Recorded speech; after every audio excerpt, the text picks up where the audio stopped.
ሰላምና ጤና በያላችሁበት የሆነ ቻናል ቤተሰቦች እንደምናላችሁ የፋክት ፈርስት ነው። በዚህ ሰዓት መሰማትና መደመጥ ያለባቸውን አጫጭር ሀገራዊ እንዲሁም ዓለም አቀፋዊ ሰበር መረጃዎችን ወደ እናንተ አደርሳለሁ። ከመረጃዎቻችን መካከልም ከመከላከል ወደ ማጥቃት የላስታ ግንባር የድል አዋጅ ምኒልክ እዝ አርበኞች በሁለት አቅጣጫ በሰነዘሩ ድንገተኛ ጥቃት የመንግስት ምሽግ በመበታተን ስልታዊ ስፍራዎችን በቁጥጥር ስር አውለናል ብለዋል። ተጨማሪ መረጃዎችን ወደ እናንተ አደርሳለሁ። የ98 ቢሊዮን ብር ቅሌትና የፓርላማው ዝምታ በሀገሪቱ በጀት 5 በመቶ ያህሉ ሀብት መዘረፉ በይፋ ከተነገረ በኋላ የግል ሚዲያዎች ከምክር ቤቱ መባረራቸው ምን ሚስጥር ይዟል? መረጃውን እናካፍላችኋለን። ወንድማማችነት አደጋ ላይ ነው። ናይጄሪያ በዜጎቿ ላይ እየደረሰ ያለውን ጥቃት ሳቢያ በደቡብ አፍሪካ አምባሳደር ለጥያቄ የጠራች። ደቡብ አፍሪካ መንገዶች ላይ ስደተኞችን የማደን ዘመቻው ተባብሷል። ተጨማሪ መረጃዎችን አጋራችኋለሁ። በደቡብ አፍሪካ ሞቹማላንጋ ግዛት በጎርፍ ተወስዶ የጠፋውን ነጋዴ ለመፈለግ የተሰማራው የፖሊስ ቡድን በአዞ ሆድ ውስጥ የሰው አስከሬን ማግኘቱን አስታወቀም። ፍለጋው በድሮኖች፣ ሄሊኮፕተሮችና በልዩ ፖሊስ ኃይል የታገዘ ቢሆንም ውጤቱ ግን እጅግ አሰቃቂ ሆኖ ተገኝቷል ተብሏል። ተጨማሪ መረጃዎችን የማጋራችሁናል። ቻናሉን ሰብስክራይብ፣ ቪዲዮ ላይክ እያደረጋችሁ መረጃዎች እንድትከታተሉ በአክብሮት ጋብዛለሁ። አሁን በቀጥታ ወደ ቀሪዎቹ መረጃዎች አልፋለሁ። አብራችሁን ቆዩ። በላስታ ግንባር የሚንቀሳቀሰው የሚኒልክ እዝ አርበኞች ፋኖ በሁለት አቅጣጫ በወሰደው የተቀናጀ ወታደራዊ እርምጃም በመንግስት ሰራዊት ላይ ከፍተኛ ጉዳት ማድረሱንና ስልታዊ የሆኑ ገዢ መሬቶችን መቆጣጠራቸውን አስታወቁም። በሁለት አቅጣጫ በተሰነዘረ ጥቃት 40 የመንግስት ወታደሮች መደምሰሳቸውን የዙ መረጃዎች ያመለክታሉ። የፋኖ ኃይሎች ከመከላከል ስልት ወደ ሙሉ ማጥቃት መሸጋገራቸውን ተከትሎ ልዩ የጦር ብልሃትና ወኔ በመጠቀም የመንግስት ምሽግ መበታተን መቻላቸውን ገልጸዋል። ጥቃቱን ተከትሎ ለጦርነት ወሳኝ የሆኑ ገዢ ስፍራዎችና ስልታዊ ቦታዎች በአርበኞች ቁጥጥር ስር ውለዋል። እንደ እዙ መግለጫ ከሆነ ሽንፈትን የተከናነመው የመንግስት ሰራዊት ከፍተኛ ቁጥር ያለው ሙትና ቁስለኛ በጦር ሜዳው ላይ አፍረክርኮ ለመሸሽ ተገዷል ብለዋል። ይህም በሰራዊቱ ውስጥ ከፍተኛ ያለውን መሸበር ሁኔታም የሚያሳይ እንደሆነ አርበኞቹ ተናግረዋል። ይህ ድል ፋኖን ወታደራዊ በላይነት አካባቢውን መልክዓ ምድር በመጠቀም ብቃት ያሳየ መሆኑን የተገለጸ ሲሆን በቀጣይም ወደ ቀሩ ስልታዊ ቦታዎች ጥቃቱ እንደሚቀጥል ተመላክቷል። የላስታ ግንባር ሚኒልክ እዝ በወሰደው በዚህ እርምጃም በአካባቢ ያለውን ወታደራዊ እንቅስቃሴ መሪነት በቁጥጥር ስር ለማዋል መቻሉን አረጋግጧል። የ100 ቢሊዮን ብር መዘረፉ ከተረጋገጠ በኋላ ሚዲያዎች በፓርላማ እንዳይገቡ ተከለከለ። ሪፖርተር ጋዜጣ በትናንትናው እትሙ ባለስልጣናትና አርቲስቶች 98 ቢሊዮን ብር መመዝበራቸውን መዘገቡ መነጋገሪያ ሆኖ ውሏል። 98 ቢሊዮን ብር ማለት የኢትዮጵያ ዓመታዊ በጀት 5 በመቶን እንደማለት ሲሆን ይህ መረጃ መጋለጡን ተከትሎ ሚዲያዎች ላይ ክልከላ ተጥሏል። የህዝብ ተወካዮች ምክር ቤት ዛሬም የገንዘብ ሚኒስቴር በሚያቀርበው የ9 ወራት የስራ አፈጻጸም ሪፖርት ግምገማ ላይ አዲስ ማለዳን ጨምሮ መንግስታዊ ያልሆኑ የግል መገናኛ ብዙሃን ተገኝተው እንዳይዘግቡ ተከልክሏል። የአዲስ ማለዳን ጨምሮ የግል መገናኛ ብዙሃን ጋዜጠኞች የመግቢያ በር ላይ መግባት አትችሉም ተብለው ሲከለከሉ እንደ ብሔራዊ ቴሌቪዥን ጣቢያና ኦኤቤን ያሉት ግን ተፈቅዶላቸው መግባታቸውን አዲስ ማለዳ ሪፖርተር ተመልክቷል። የፕላን በጀትና ፋይናንስ ጉዳዮች ቋሚ ኮሚቴ፣ ገንዘብ ሚኒስቴርና ተጠሪ ተቋማት የ9 ወራት እቅድ አፈጻጸም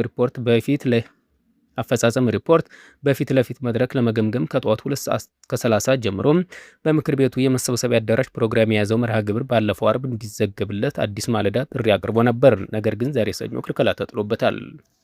ናይጄሪያ በደቡብ አፍሪካ የሚኖሩ ዜጎች ላይ እየደረሰ ያለውን ጥቃትና እንግልት በመቃወም በአቡጃ የሚገኙ የደቡብ አፍሪካ ተጠባባቂ ከፍተኛ ኮሚሽን አምባሳደር ለጥያቄ ጠራች። ይህ እርምጃ የተወሰደው ደቡብ አፍሪካ ጸረ ስደተኞች ቡድኖች እንቅስቃሴያቸውን ካጠናከሩና ሰዎችን በህይወት መጥፋት ተከትሎ ነው። ናይጄሪያ በደቡብ አፍሪካ የሚገኙ ዜጎች ንግድ ተቋማት ላይ እየደረሰ ያለውን ዘረፋና ጥቃት በአገሪቱ ግንኙነት ላይ ጥላ ሊያጠላ እንደሚችል በይፋ ገልጻለች።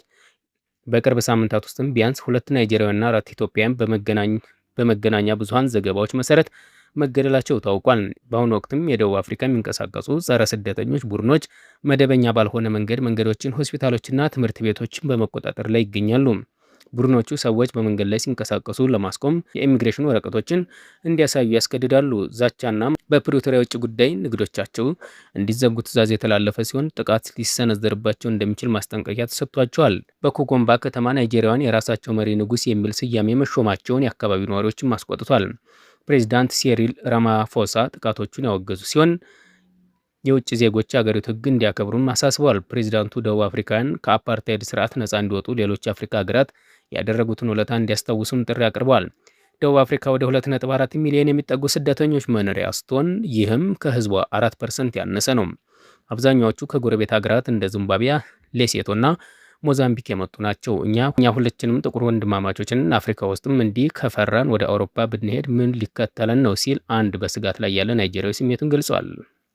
ይህ በእንዲህ እንዳለ በደቡብ አፍሪካ ፖሊስ ከአዙ ከተሞላ ወንዝ ውስጥ የሰው አስክሬን መውጣቱን አስታወቀ። ፖሊስ ባለፈው ሳምንት በጎርፍ ከተወሰደ በኋላ የጠፋውን ነጋዴ ፍለጋ ከተሰማራ በኋላ አስከሬኑን በአዞዎች የተሞላ ወንዝ ውስጥ ማግኘቱን አስታውቋል። የአካባቢው አስተዳደርና ፖሊስ የጠፋው ነጋዴ ለመፈለግ ሄሊኮፕተሮችና ድሮኖችን አሰማርቶ ነበር ተብሏል። በአዞ የተሞላ ወንዝ ውስጥም ግለሰቡን እንደበላ የተጠረጠረ አዞ ከተገደለ በኋላ አንድ የፖሊስ ባልደረባ በገመድ በመውረድና አዞውን በመጫን በአቅራቢያ ወደሚገኝ ብሔራዊ ፓርክ ወስዶታል።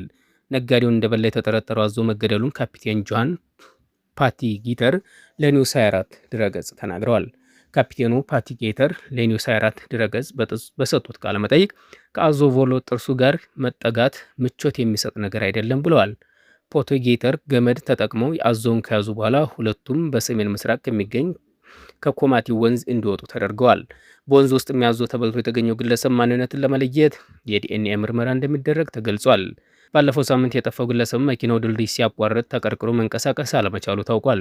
ፖሊስ በአካባቢው በደረሰበት ወቅትም መኪናው ባዶ የነበረ ሲሆን በውሃ ተወስዶ ሊሆን እንደሚችል ጥርጣሬ አሳድሯል።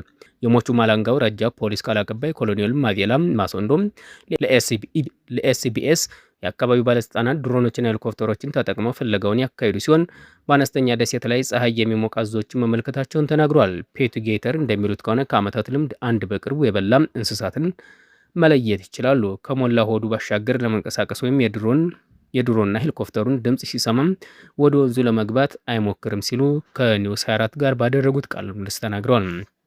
ከዚያም ከአዞ መገደልና ፓቲጌተር በገመድ ተንጠልጥለው በመውረድ አዞውን በአቅራቢያው ወደሚገኝ ብሔራዊ ፓርክ መውሰዳቸውን ተናግረዋል። ፖሊስ ካፒቴኑን እርምጃ በጣም አደገኛና ውስብስብ ዘመቻ ሲል ገልጾታል።